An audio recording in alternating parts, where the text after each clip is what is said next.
Did you expect it all to stop at the wave of your hand?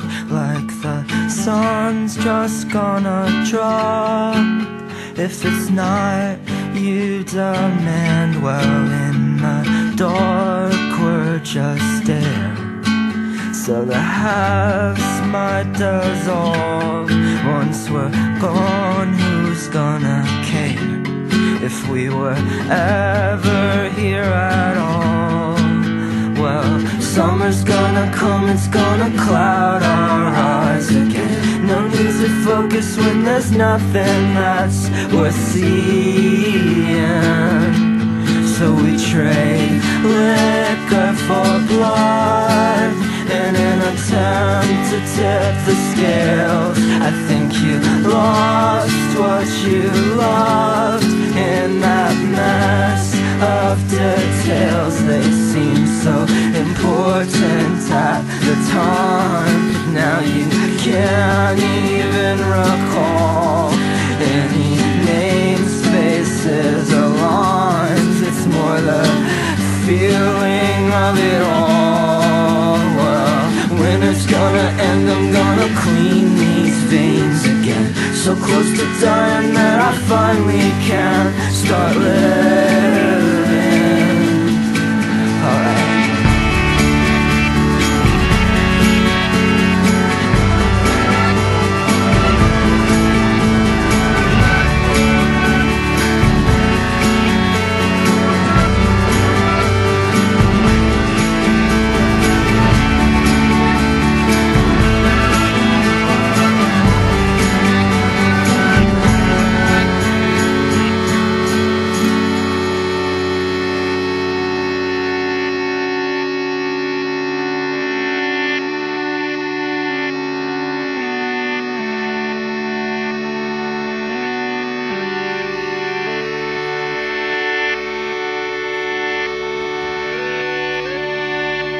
Hi, we're back. This is Radio KX, and we're here with Conor Oberst of the band Bright Eyes. How are you doing, Conor?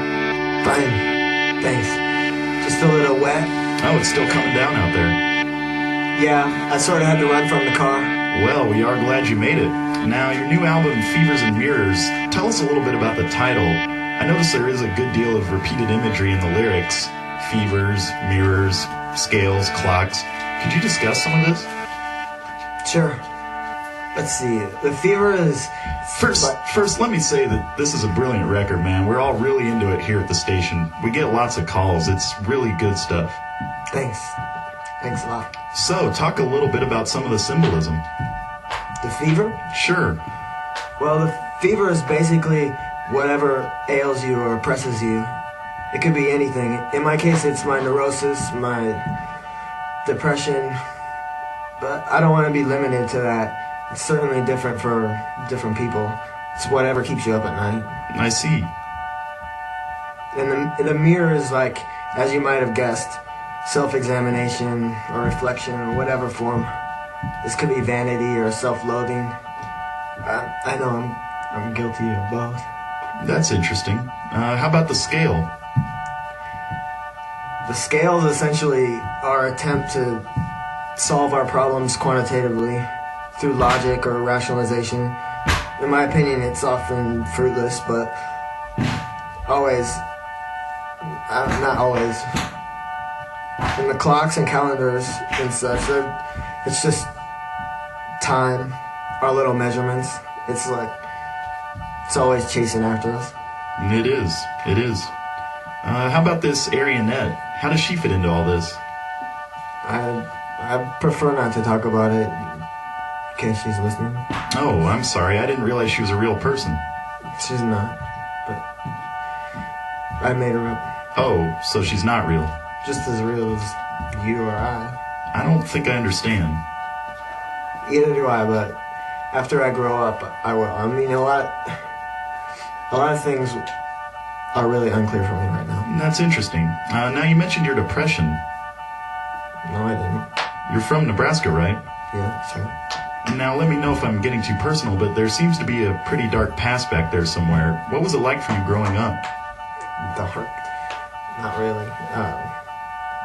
Actually, I had a great childhood. My parents were wonderful.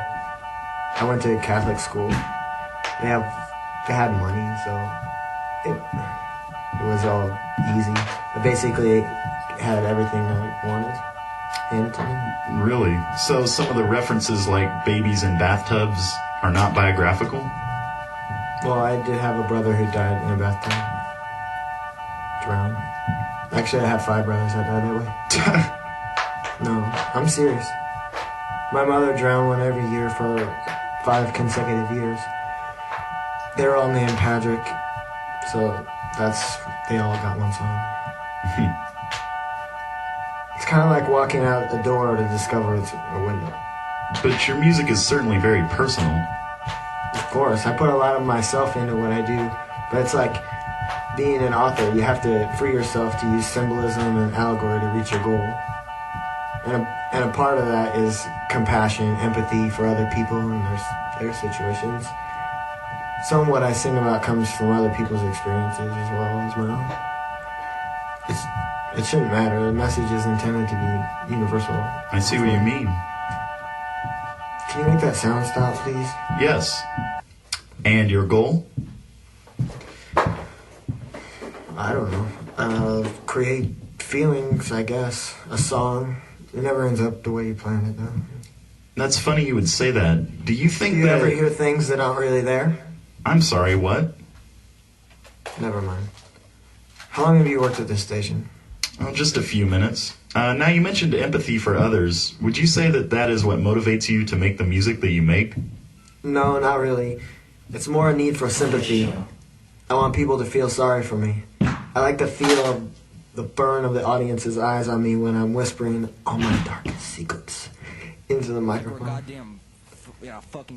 When I was a kid, I used to carry this safety pin around with me everywhere I went in my pocket, and when people weren't paying enough attention to me, I'd dig it into my arm until I started crying. Everyone would stop what they were doing and ask me what was the matter. I guess I kind of that. Really? You're telling me you're doing all this for attention? No, I hate it when people look at me. I get nauseous. In fact, I could care less what people think about me. Do you feel that? No, I'm feeling sick. I really just want to be warm yellow light that pours all over everyone I love. So, you're gonna play something for us now. Is this a new song? Yeah, but I haven't written it yet. It's one I've been meaning to write, called A Song to Pass the Time. Oh, that's a nice title. You should write your own scripts. Yeah, I know. I kept singing today. Although it's late. Yeah. I think if I don't do it on this time, I'm going to